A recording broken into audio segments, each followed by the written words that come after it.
Na pustém ostrově ztroskotají dva muži a jedna žena. Po měsíci říká jeden muž druhému: už mám těch prasáren dost, zabijeme ji. Po měsíci říká zase jeden druhému: už mám těch prasáren dost, zakopeme ji. Po dalším měsíci zase: už mám těch prasáren opravdu dost, vykopeme ji.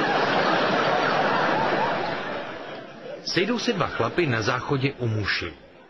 První se závistivě dívá na toho druhého. Ten druhý se ho zeptá: chceš mít taky tak velkýho ptáka? První přikývne. Tak běž za město k prvnímu dubu u cesty vlevo. Tam je žabička, ty se zeptáš, jestli tě chce za muže, ona řekne, že ne, a hned budeš mít o 5 čísel delšího. Tak chlap běží za město k prvnímu dubu, najde tam žabičku. Žabičko, vezmeš si mě? Ne, odpoví žába. Chlap utíká domů a tam žasne. Má ho o 5 centimetrů většího. Druhý den tam jde teda znova. Žabičko, vezmeš si mě? Ne, odpoví žába. A zase mu o 5 centimetrů vyroste. Chlap jásá. Ještě 5 a bude ze mě správnej kanec. Tak jde zase k dubu a ptá se: žabičko, vezmeš si mě? A žába odpoví: kurva, jsi snad hluchej? Ne a ještě jednou ne. Jde ženská v noci parkem. Najednou se skřoví vyřítí chlap, povalí na zem a znásilní. Když se zvedá a zapíná si kalhoty, s úsměvem říká: až se to narodí, tak tomu můžeš říkat třeba Franta. A ta ženská se na něj usměje a říká: až se to projeví, tak tomu můžeš říkat třeba Chřipka. Leží novomanželé o svatební noci v posteli. Muž chytí manželce ruku a vsune ji pod peřinu. Cítíš, jak je dlouhý? Ano, řekne žena. Cítíš, jak je tlustý? O, ano. Cítíš, jak je horký? O, ano, vzrušeně odpoví žena. Tak to jsem vysral speciálně pro tebe. Na veřejných záchodcích je na automatu na kondomy cedulka: odpovídá britským předpisům. Pod tím vyrytý nápis: to Titanic taky odpovídal. Šlapka stojí u silnice. Po chvíli u ní zastaví auto. Vyleze chlap a ptá se: chceš svést? Šlapka odpoví, že ano.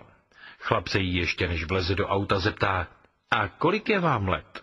Šlapka odpoví: 13. Chlap vleze zpátky do auta a odjede. Šlapka říká: ach jo, zase další pověrčivej. Při povodní se v pražské zoo utopil gorilák. Zbyly 2 gorily a celých 14 dní jen kvíleli a smutně koukali. Ředitel zoo si říká: no jo, chtějí samce, ale kde mi ho půjčej? Ale v tom zrovna jde okolo takový trochu jednodušší zřízenec, ale docela vazoun. Řediteli se rozsvítí a volá ho: hele, šel by si za 4 000 pošukat ty 2 gorily?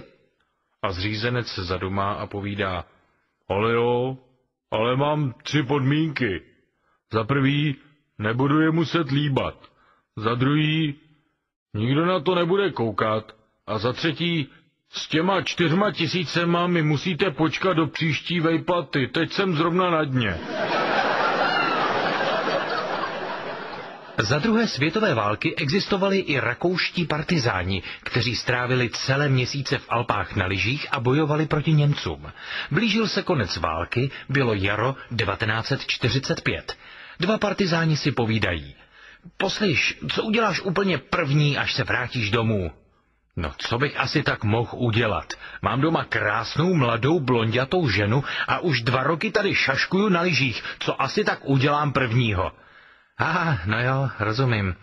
A co teda uděláš jako druhýho? No, asi si sundám ty zatracený lyže. Přijde se penis ucházet o práci. Šéf ho odmítá slovy: bohužel, nezamlouváte se nám, protože máte v hlavě díru, křečové žíly a nevydržíte stát 8 hodin denně. Co je to rodeo sex? No to je, když je vaše slečna na všech 4, vy v ní pěkně ze zadu, v každé ruce jedno prso a řeknete jí, takhle to má nejradši tvoje sestra. No a musíte zůstat 10 vteřin v sedle. Mladá paní se učí hrát tenis. Ať dělá, co dělá, všechny míče končí v síti. Učitel je už zoufalý a taky poradí. Paní, prosím vás, zkuste tu raketu držet stejným způsobem jako manželovo přirození. Jakoby zázrakem paní začne hrát úplně perfektně. Učitel jí chválí. Výborně, výborně, ale teď si tu raketu vyndejte z úst a zkuste ji držet v ruce. 3 kamarádky se domluví, že si na dovolené užijí poslední noc.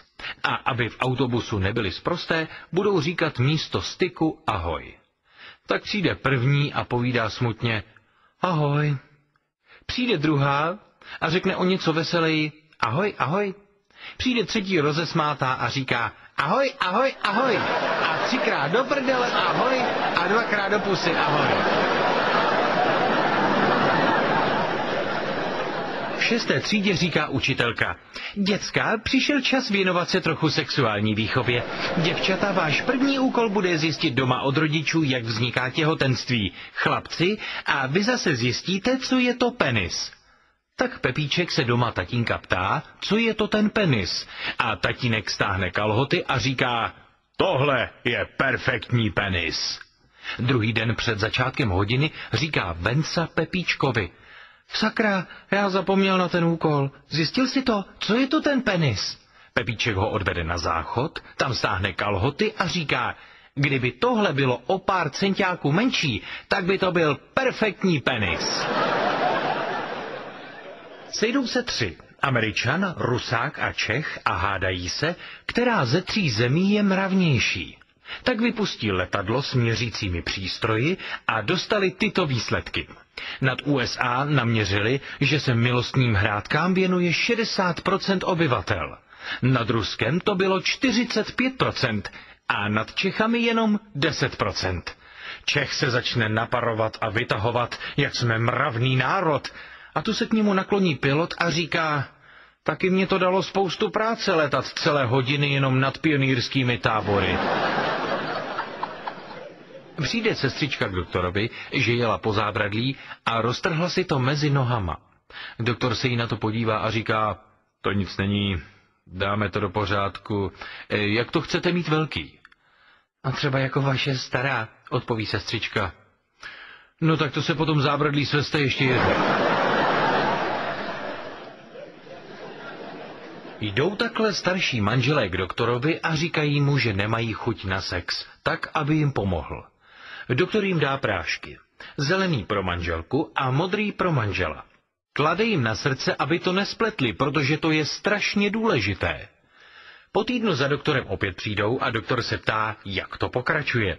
Manželka mu říká, mně skameněla noha a manželovi se otevřela rána z druhé světové. Maminka koupe Pepíčka a Aničku.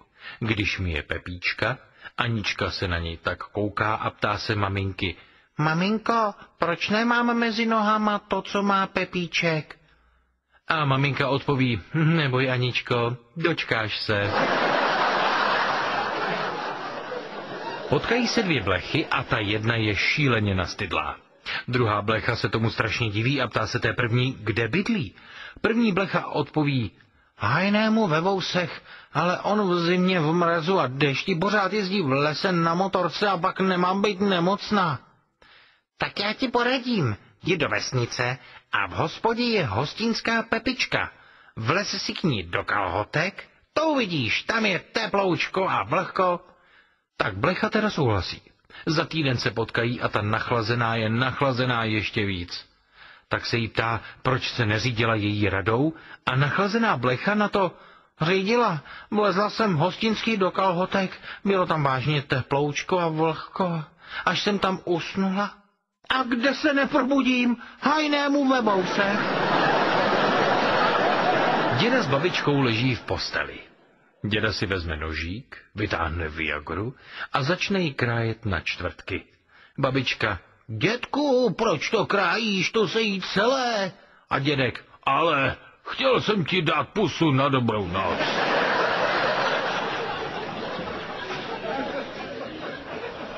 Přijde mladík do zpovědnice a říká: Pane farář, zhřešil jsem, byl jsem na svatbě za mládence a to víte, něco se popilo, vzájemné sympatie s družičkou, no a tak jsme se tam pomilovali. Pan farář na to: Odpouští se ti, synu, pomodli se 10krát. Počkejte, pane farář, skočí mu do rozhřešení mladík, to není všecko. Tam byl ještě jeden mládenec, ten se opil, no a na tu druhou družičku to přišlo taky, tak jsem se pomiloval i s ní. Farář vytřeští oči a říká: Tak se pomodli 20krát. Mladík mu do toho znovu vletí: Pane farář, to ještě není všecko.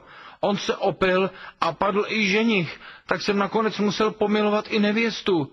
Farář otevře dveře, vyběhne ze zpovědnice a vztekle říká: Do khelu, a já se na takovou svatbu nedostanu.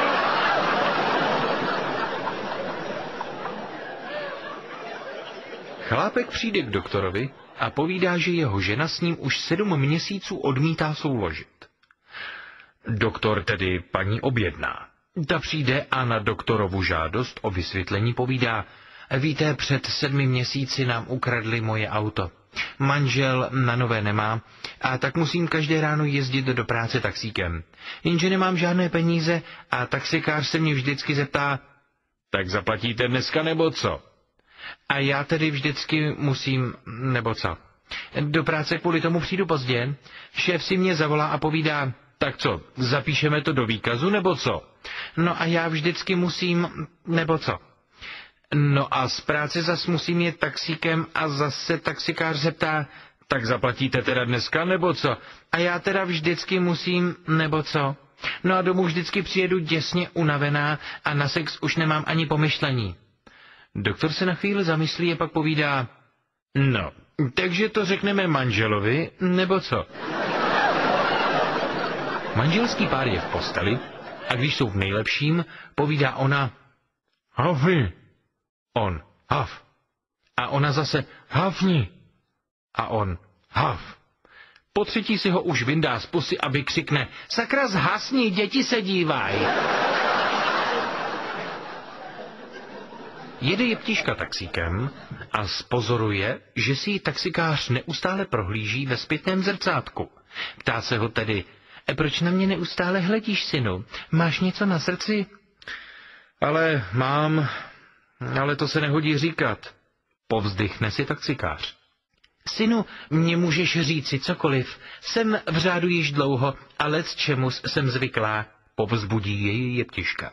No, sestro, již od dětství mám tajné přání, aby mi ho jeptiška vykouřila. Svěří se taxikář. Tvoje přání se ti může splnit, ale musíš ty splňovat 2 podmínky. Odvětí jeptiška. A jaké, sestro? Zvědavě se ptá taxikář. Musíš být svobodný a katolík. Na to jeptiška. No ale já obě podmínky splňuju.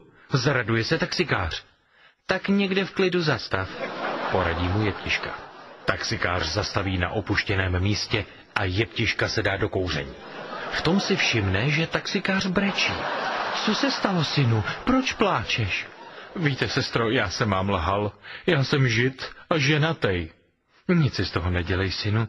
Já jsem Karel a jedu na karnevál.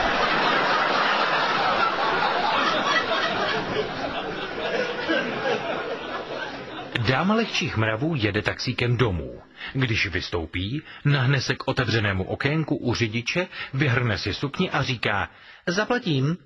Taxikář se podívá a ptá se: Menší byste neměla?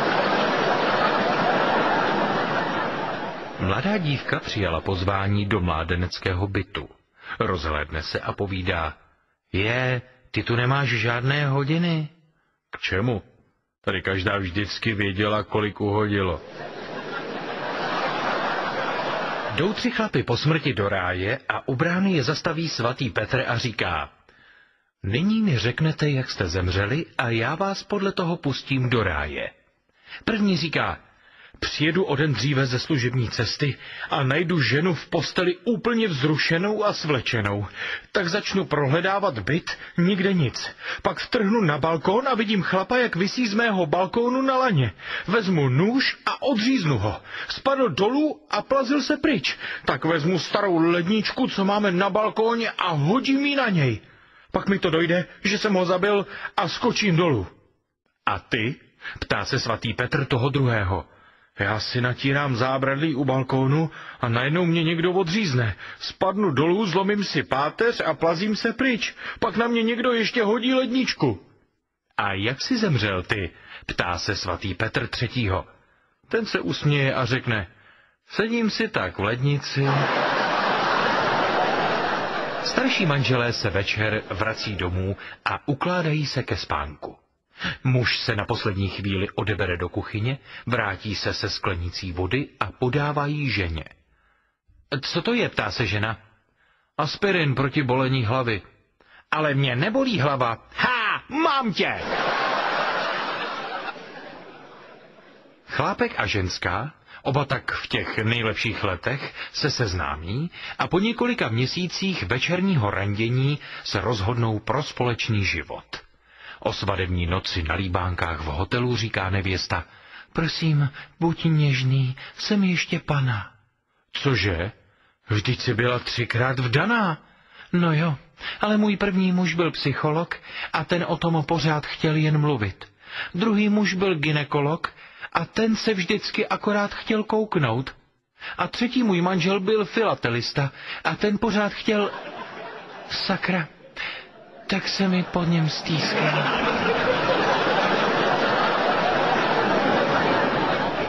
Malý chlapec seděl na obrubníku a usedavě plakal, když kolem procházel jeden děda. Co se děje, chlapče? Ptal se. Proč pláčeš? Pláču, protože nemůžu dělat věci, které dělají velcí kluci.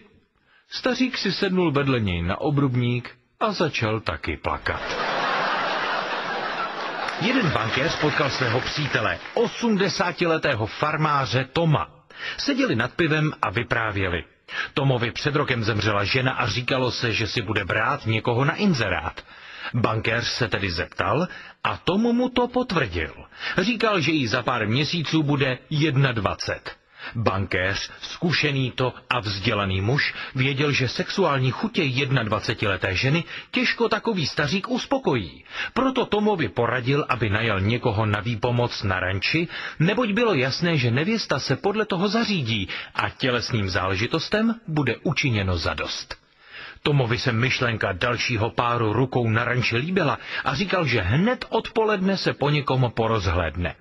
Po pár měsících se znovu ti dva potkali. Bankéř se ptá, jak se má ženuška? Žena je těhotná, hrdě říká Tom. Bankéř spokojený, že jeho rada byla účinná, říká, a co ta najatá pomoc? A farmář bez zaváhání odpověděl, ta je taky těhotná. Dva kamarádi jeli na kolech na výlet. Za městem uvidí stát nešťastnou dívku, která píchla duši svého kostitřasu. Tondo, jeď napřed, já to té buchtě zalepím a doženu tě, rozhodl galantní Pepík a tak se i stalo. Asi tak za hodinu se ti dva opět setkali. Představ si, vypráví Pepan, když se mi to kolo opravil, tak ona, že se mi musí nějak odvděčit, tak si sundala kalhotky a řekla, vezmi si, co chceš. No a tak jsem si vzal ten štrůdl, co měla v ruksaku.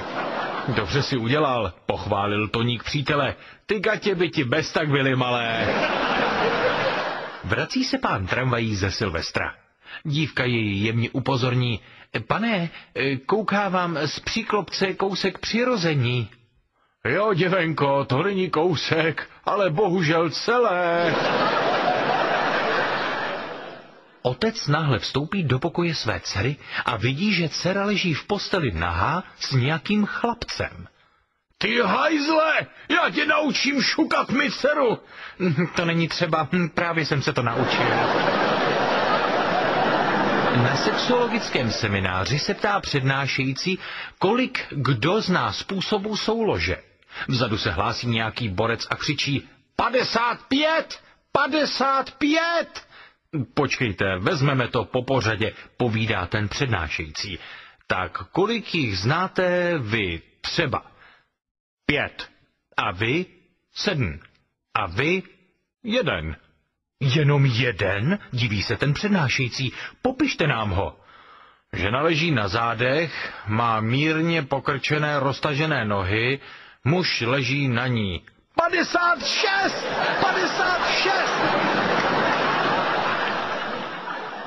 To takhle jde chlap po lese, zabloudí, už se tam potácí 3 dny, je hladový, promrzlý, vyčerpaný. Najednou kde se vzala, tu se vzala chaloupka. Chlap nakoukne do okénka a vidí rodinku, otce, matku a dceru u stolu. Jak je hladový, tak zaťuká na dveře. Nic. Je opravdu moc vyčerpaný, takže zkusí kliku. Vejde dál a ptá se, zda by nemohl dostat něco k jídlu. Nic. Tak zkusí ochutnat. Rodinka mlčí, ani se nehne. Tak sní všechny 3 talíře polívky. Rodinka i nadále nic. Tak sní i bebřo, knedlo, zelo, co tam mají. Oni nic. Tak si lehne na gauč. Jak je tak příjemně najezen, všimne si dcery a říká, není špatná. A protože se nebrání, tak si ji na chvíli půjčí. Rodinka stále jako zařezaná. Po chvíli se podívá na matku, no trochu starší ročník, ale pořád to jde. Tak si na chvíli půjčí i matku. Rodinka naprosto neuvěřitelně stále vůbec nic nepodniká, ani se nehne. Za chvíli se podívá na otce. Teď už přemýšlí o hodně díl, ale nakonec vstane, že si půjčí i jeho. Načež otec prohlásí, tak to ne, buzeranta dělat nebudu. A matka na to, prohrál jsi, jdeš vysypat koš. Otec, syn a dědeček jeli do Paříže. Syn odejde, vrátí se až druhý den v poledne a říká, no, ono ty galerie, já se nemohl odtrhnout. Otec odejde, vrátí se za 2 dny a říká, ty bulváry, no to je nádhera, já se nemohu utrhnout. Děda odejde, týden nic, druhý, vrátí se až za 3 týdny a říká, jo, ty kurvy v Paříži, ta trpělivost. Bez prše se sprchujou 2 maníci a tomu jednomu se něco na tom druhém nezdá a ptá se, Karle, ty onanuješ? Co je ti potom, jak rychle se mydlím? Povídají si 2 babky na návsi. Tak co ta vaše vnučka dostala od toho Itala? No, povídala, že syfilis. A co to je? No to já nevím, ale asi je to větší než Mercedes. A jak to? No, protože povídala, že jestli je to fakt pravda, tak se v tom poveze celá vesnice. 2 páry vyrazí spolu na víkend do přímořského hotelu. Po dobré večeři a několika skleničkách v baru někdo navrhne, že by si mohli na noc vyměnit partnery. Po 2 hodinách intenzivního sexu se ten chlápek otočí na bok a říká, paráda, takhle jsem si už dlouho neužil, doufám, že holky se mají taky dobře. Přijde chlap k doktorovi. Pane doktore, mě uhnívá. Ukažte. Chlape, co s tím máte? Vylezte na židli. Pěkný, skočte dolů. No vidíte, upadlo to samo. Vytížený manažer přijde domů a povídá svojí starý. Koupil jsem papouška, perfektně slyší, perfektně mluví, je prudce inteligentní a všechno mi nahlásí. Manželka to den vydrží, ale hned den na to si celá nadržená přivede nabíječe. Říká mu, ale je tu problém, manžel koupil papouška, který perfektně slyší, perfektně vidí, je inteligentní a všechno mu nahlásí. On jakože to není žádný problém a natáhne přes papouška ponožku. Celý týden si užívají a pak, když už nevědí co by, milenec jí říká, mám perfektní polohu. Ty uděláš stojku a dáš nohy do roštěpu, já se rozběhnu, udělám 3 salto a jsem tam. V tom se ozve papoušek a říká, sundejte mi tu ponožku a klidně mi vyrvěte i jazyk, ale tohle musím vidět. Připluje trosečník na prámu na ostrov, na kterém už shodou okolností nějací trosečníci jsou a chovají tam stádo ovcí. Po nějaké době se nervózně ošije a povídá: chlapi, to mi povězte, co vy děláte, když tu nejsou žádný ženský? No, my si vždycky najdeme nějakou ovci, zajdem tamhle za kopec a je to. Tak jde, vybere si ovci a štráduje si to za kopec. A když míjí ostatní, tak se začnou děsně chechtat. No co, teď jste říkali, že to taky tak děláte. No jo, když ty jsi ale vybral takovou vošklivou. Slečno, vy máte krásné kozy. Člověče, chcete jednu do huby? Ano, a tu druhou bych hladil. Pepíček nakreslí na lavici dokonalou mouchu a když to uvidí paní učitelka, tak jí praští tak, že si zlomí ruku. Druhý den si zavolá otce do školy a vylíčí mu, co se stalo. Otec na to: to ještě nic není. To u nás doma nakreslil na kamna tak dokonalou piču, že já jsem si spálil čuráka a děda jazyk.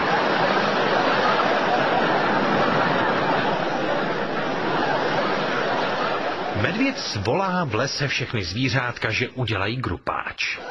Tak tam asi hodinu všichni souloží, až pak zajíc zavolá: medvěd podvádí, on má gumu. A medvěd na to: co blbneš, vždyť mi ho už hodinu kouří užovka.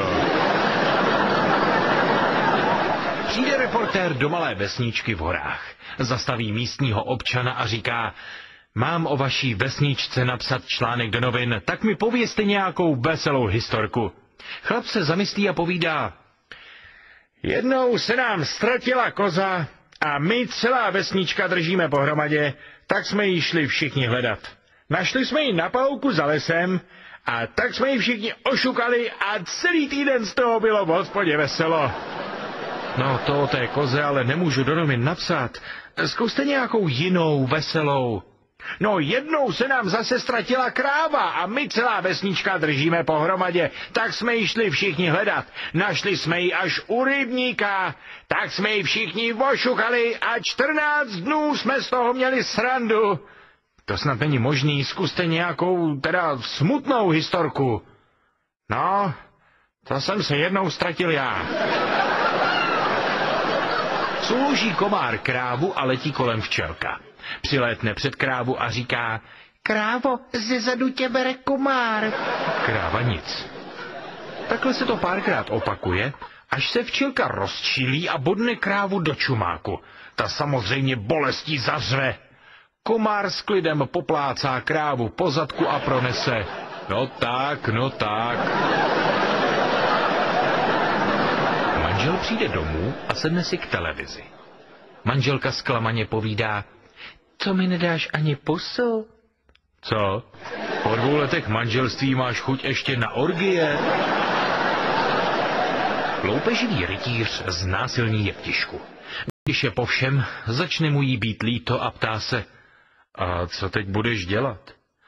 Půjdu za matkou představenou a řeknu jí, že jsem byla 3krát znásilněna, odpoví jeptiška. Jak to 3krát? Vždyť to bylo jen jednou, diví se rytíř. Ty už nemůžeš? Ptá se zklamaně jeptiška. Organizátor jednoho sexuálního výzkumu telefonuje jednomu ze zúčastněných párů. Obávám se, že údaje od vás a vašeho manžela se liší, konkrétně u frekvence sexu. On uvádí 2krát týdně, kdežto vy několikrát za noc, skoro celý týden. Mohla byste mi to vysvětlit? Ale jistě, ty údaje jsou v pořádku, ale to je jen dočasné, než splatíme půjčku na byt. Přijde děda domů a řekne: babko, mám nový způsob mrdání. Fakt? A jaký? No, já se postavím ke stěně, ty se rozeběhneš, skočíš na mě a já ho do tebe vrazím. Babka celá natěšená, že to bude něco novýho, se slíkne, rozeběhne se proti nahatýmu dětkovi, ten ji ale na poslední chvíli uhne, ona se rozplácne o zeď a starý děda říká: ha, to jsem s tebou, babko, vymrdal, co? Manželé se vášnivě milujou. Když skončí, ptá se manželka: Jak se bude jmenovat naše miminko? A manžel si sundá kondom, zauzlí ho a říká, jestli se z tohohle dostane, tak David Copperfield. Chlápek stojí u hotelové recepce. Když dostane svůj klíč, odchází. Jak se otočí, vrazí do nějaké ženské, co stála za ním a loktem se jí silně opře o výstřih. Oba jsou pěkně zaražení a on neví, jak se omluvit, tak řekne, madam, jestli je vaše srdce tak měkké, jak vaše poprsí, určitě mi odpustíte. Ona odpovídá, jestli je váš penis tvrdý, jako váš loket, mám pokoj 436. Zedník volá stavby vedoucímu. Pane šéf, dneska fakt nemůžu přijít do práce, bolí mě hlava, břicho a celý se cítím takovej oslabenej. Vedoucí mu říká, počkej Tondo, neblbni, máme firmol. Víš, že tě dneska opravdu potřebuju. Víš, co já dělám v případě, když je mi podobně? Řeknu manželce, ať mi ho vykouří a hned je mi líp a do práce dojdu. Zkus to taky. Za 2 hodiny volá zedník znovu. Šefíku, za chvíli jsem v rachotě. Udělal jsem přesně to, co jste mi poradil a cítím se jak rybička. Jo a máte moc krásný barák. Dědek si dal inzerát. Odpověděla mu starší vdova. Vzali se, po svadební noci se sousedi dědka ptají. Dědo, co jste tak vyváděli, že vaše žena tolik křičela?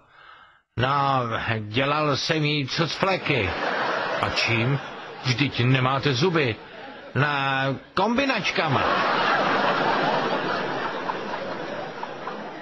Jde takhle chlápek po ulici a najednou z okna ve druhém patře vylétne čerstvě použitý kondom a přistane mu přesně na hlavě.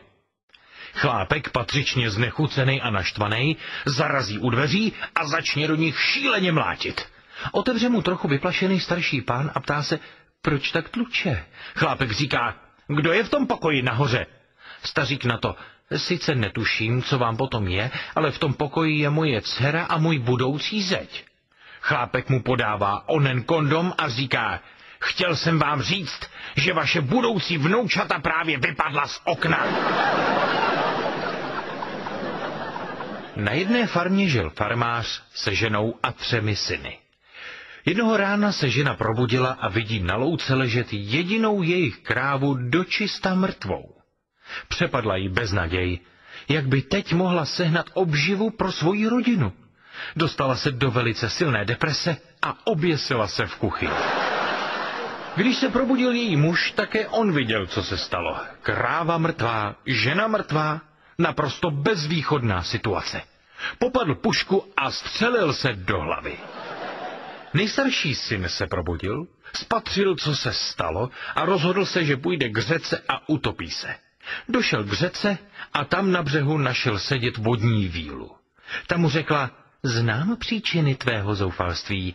Pokud se se mnou 5krát v řadě pomiluješ, pomocí kouzel oživím tvé rodiče i krávu. Syn souhlasil, ale po 4. vyvrcholení se zhroutil a nebyl schopen dál pokračovat. Víla ho tedy vtáhla do vody a utopila. Další syn se probudil a také se rozhodl se utopit. U řeky jej oslovila víla. Když se mnou 10krát pomiluješ, všechno napravím. Tak to mladík zkoušel, vydržel 7krát, ale víle to nestačilo a i jeho utopila. Když se nejmladší syn probudil a zjistil, že kráva i rodiče jsou mrtvi a bratři zmizeli, také se vydal k řece. Víla tam na něj už čekala a povídá, viděla jsem, co všechno se stalo, ale mohu to všechno napravit, pokud se se mnou 15krát pomiluješ. Mladík odpověděl, to je všechno, jen 15krát pomilovat, proč ne 20krát? Vílu to poněkud zarazilo a mladík pokračoval, sakra, proč ne 25krát? Víla váhla s odpovědí a mladík přidal, a co takhle 30krát? Dost, dobře, když mě 30krát pomiluješ bez odpočinku, tak všechny oživím. Teď se ale zarazil mladík. Hele, moment, jak mi zaručíš, že 30krát v řadě tě nesloží tak, jako to složilo tu krávu? Sedí rybář u řeky a chytne zlatou rybku. Ta, aby ji pustil, mu slíbí, že mu splní jedno přání. Rybář chvíli přemýšlí a pak vyhrkne, chci, abych močil šampaňské. Rybka mu vyplní jeho přání a rybář jde spokojeně domů. Přijde domů a řekne starý: přines skleničky, budeme pít šampaňské. Rychle se však opraví: vlastně jenom jednu, ty budeš pít z láhve. Ožralý chlap jde po ulici a vidí šlapku. Pojď, rozdáme si to spolu, povídá. To nejde, já mám krámy. To nevadí, já jsem tak ožralej, že je mi to jedno. Jdou k němu domů a rozjedou to. Druhý den se chlap probudí a má v okno. Postel samá krev a najde kalhotky. Zhrozí se. Já zabil ženskou. Začne hledat mrtvolu po celém bytě, až přijde do koupelny. Podívá se do zrcadla. Ty vole, já jí sežral! Přijde ženská do luxusní restaurace a objedná si 3 šneky. Vezme prvního šneka, udělá a vycucne. Vezme druhého, udělá a taky vycucne. Pak si vezme toho třetího a udělá a nic. Zkusí to znovu. A zase nic. Tak to zkusí po třetí. A opět nic. Celá naštvaná se podívá do ulity, tam šnek rukama se zapírá o ulitu a říká: Kur svině, kur! Synek jde s otcem po městě a ptá se: Tati, co je to za dům?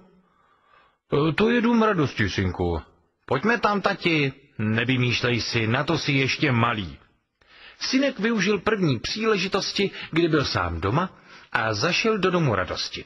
A když tam vešel, první si ho všimla kuchařka, která se hned ptala: A ty tu co děláš? Táta mi povídal, že tohle je dům radosti, tak mi nějakou udělejte. Kuchařka mu udělala 3 palačinky s čokoládou a když přišel domů, otec se ho ptá: Mladej, kde jsi byl? No co, zašel jsem do domu radosti. No a co jsi tam dělal? Ptá se nedočkavý otec. Ani se neptej. První jsem zmáknul, 1, 2. Druhá už mi dala trochu práce. A třetí už jsem akorát roztáhnul a vylízal. Radio Jerevan vyhlásí hádankářskou soutěž. Otázka pro první týden zní: Ivan a Nataša jdou po poli. V tom přiletí včelka Trajdalka a vletne Nataše pod sukni. Kam zabodne žihadlo? Po týdnu Radio Jerevan hlásí: Přišlo nám 3428 vesměs oplzlých odpovědí. Jen jedna byla správná. Včelka Trajdalka samozřejmě bodne Ivana do ruky. Přijde do baru chlap se 2 ženskýma a s opelichaným havranem na rameni. Přijde k baru a poručí si 6krát whisky. 1 do sebe otočí sám, 2 ty ženské a zbývající 3 ten havran. Takhle se to opakuje několikrát, když se barman osmělí a zeptá se ho, proč ten pták tak pije, a chlap odpoví: To jsem takhle jednou chytil zlatou rybku, která mi slíbila 3 přání. Tak jsem si přál krásnou blondýnu a v tom tam stála. Pak jsem si přál krásnou brunetku a v tom jsem ji dostal.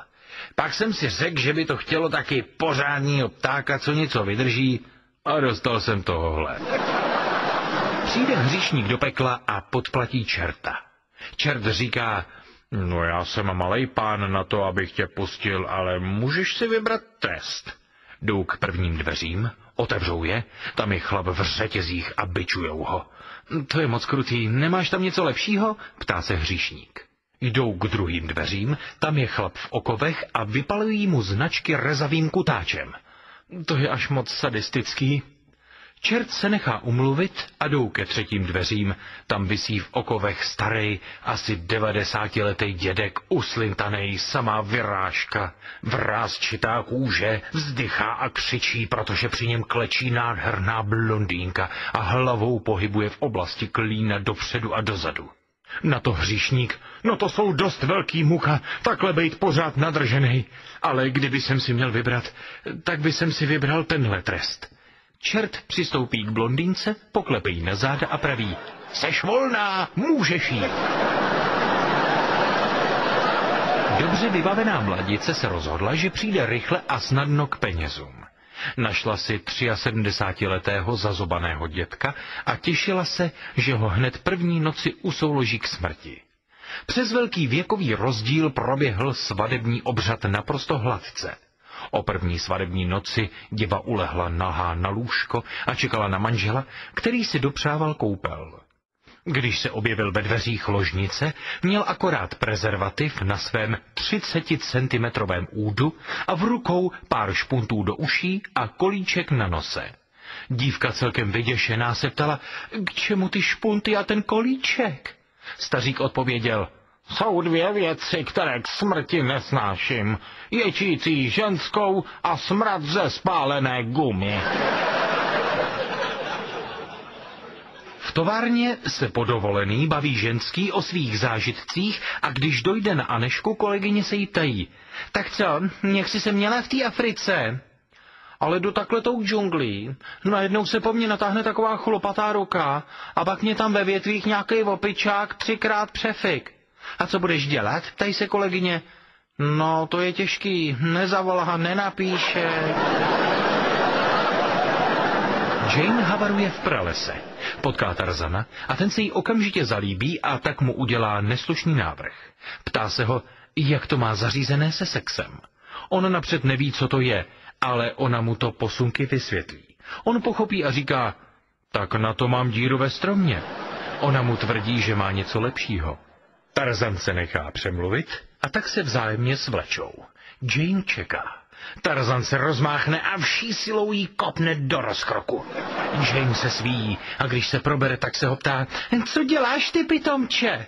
On odpoví, musím přece zkontrolovat, jestli nemáš včely, ne? Na pláži je rodina. Tatínek, maminka a synáček. Tatínek pojednou dostane chuť na maminku a tak se zabalí do deky a dají se do toho.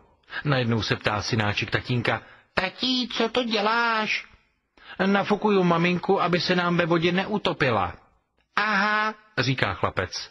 To je dobře. Včera maminku nafukoval pan Plavčík a dokonce zkoušel jazykem, jestli neuchází.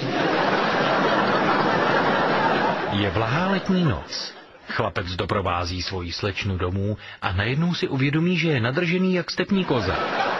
Tak navrhne dívce, že by si to někde cestou mohli rozdat, jenže slečna je jahodová, má své dny a nemůže. Chlapec tedy jde s dívkou dál směrem k domovu, ale pořád mu to vrtá hlavou a tak přijdou k baráčku, kde bydlí, opře se o zítku a říká jí, ty a nechtěla bys mi ho aspoň vykouřit? A ona na to, když já nevím. On pořád opřen o tu zítku znova, fakt bys mi ho nechtěla vykouřit? A ona zase, já nevím. Takhle to jde ještě chvilku a po chvilce se najednou otevře branka před baráčkem, vyjde její 13letá sestra a říká, hele segra, jestli chceš, já ho za tebe klidně vykouřím. Matka ti vzkazuje, že ho za tebe taky klidně vykouří, ale taky vzkazuje, ať už do hajzlu ten kreten sundá ruku z toho zvonku. Jeníček v parku loudí na Mařence a Mařenka nechce. Proč, Mařenko? Vždyť se máme příští měsíc brát. Protože chci k oltáři jako pana. A navíc jsem potom vždycky hrozně zválená. Vrací se mladík z diskotéky okolo bordelu a vidí z něho vycházet svého otce.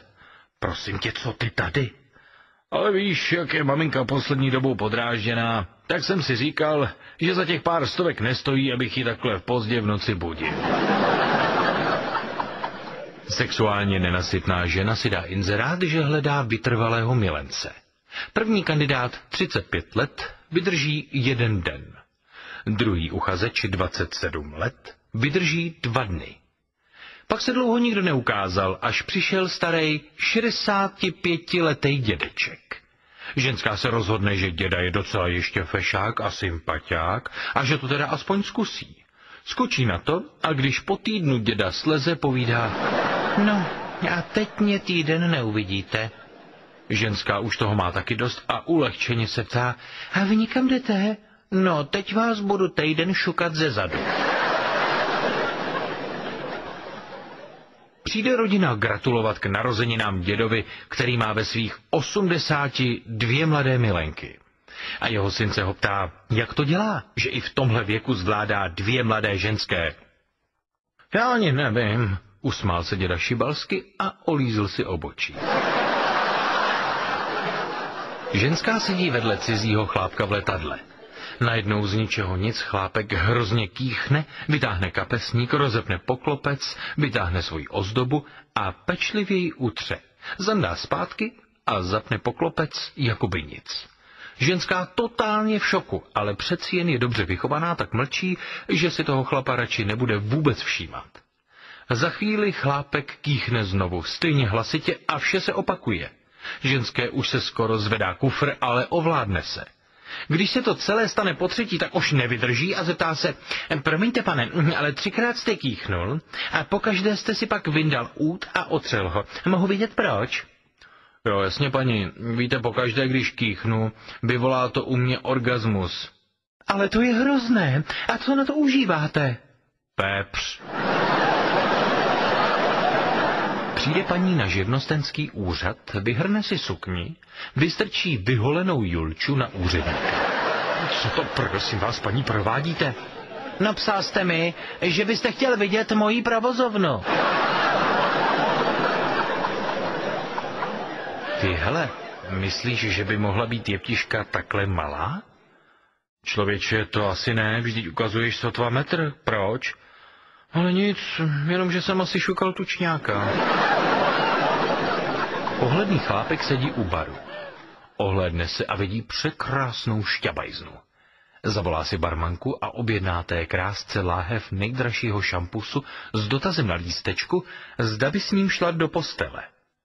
Kráska vrátí šampus a na lístečku je napsáno: pouze pokud byste měl na kontě $1 000 000, v garáži Mercedesa a v kalhotech 18 cm. Chlápek si otevře šampus sám a lísteček pošle zpátky se vzkazem: na kontě mám 2 miliony, v garáži 2 Mercedesy a ani kvůli vám si ho nenechám o 4 cm zkrátit. Velká akce, hromadný sex, každý s každým, prostě pořádný grupáč. Najednou z davu vyleze chlap, otře si spodcené čelo a povídá: kurva, organizuje to tady někdo. Už 3krát jsem kouřil, ale ještě jsem nemrdal. 3 dámy diskutují ve svém pravidelném dýchánku. První dáma: víte, co je zajímavé? Že když kouřím Karlovy péro a sáhnu mu na koule, tak je má studené jako led. Druhá dáma: a víš, že když o tom teď tak mluvíš, tak si uvědomuju, že když ho Jirkovi kouřím, tak je má taky pěkně studené. Třetí dáma nic. Za týden se opět setkají a třetí dáma má celý obličej plný modřin. Obě se jí ptají, co se stalo. Ale když jsem ho tomu svýmu kouřila, tak jsem mu zkusmo sáhla na koule a překvapeně řekla: víš, že máš stejně studený koule jako Karel a Jirka? Jack, obchodní zástupce, je na svém novém působišti zavalen prací a po psychicky náročném dnu se rozhodne dopřát si nějakou relaxaci v místním veřejném domě. Bohužel je zrovna špička a taky zrovna jediná volná slečna, která však pochází z Číny a neumí ani slovo anglicky. Ale jinak je to kus. Takže Jack se rozhodne, že se do toho dají. Odvede ji nahoru na pokoj a pěkně se do ní pustí ze zadu, co to dá. Dívka velmi brzy začne hlasitě křičet: Sungwa, Sungwa! Jack je na sebe patřičně hrdý, takže mu hned dojde, že si dívčina jeho výkon pochvaluje a tato slova tedy zřejmě znamenají něco jako to je skvělé, takže ještě přidá na tempu. Druhý den jde Jacky v příjemné náladě hrát golf s jedním bohatým čínským klientem. Tomu se podaří hned na druhé jamce trefit první ranou rovnou do jamky. Jack si říká, že hned použije novou frázi, co se naučil, a volá: Sungwa, Sungwa! Klient se zarazí a povídá: co tím myslíte, špatná díra? Přijde slečna do sex shopu a žádá Robertka. Prodavači ukazuje: tenhle je za $25 a tenhle za $35. A co ten velký pruhovaný? Za 125. Tak mi ho dejte. Po chvíli přijde šéf a vyslýchá prodavače, jak jdou kšefty. Ale dobrý, právě jsem prodal svoji termosku za $125. Přistoupí muž k cizí ženě a do úška jí pošeptá: krásně lížu a jsem diskrétní. Ona se na něj pohrdavě podívá a odpoví: tak si byliš prdel a nikomu to neříkej. Muž se ptá manželky: byla jsi u toho sexuologa? Co ti řekl? Byla. Víš, řekl mi, že to, na čem jsme si mysleli, že je orgasmus, bylo jen astma.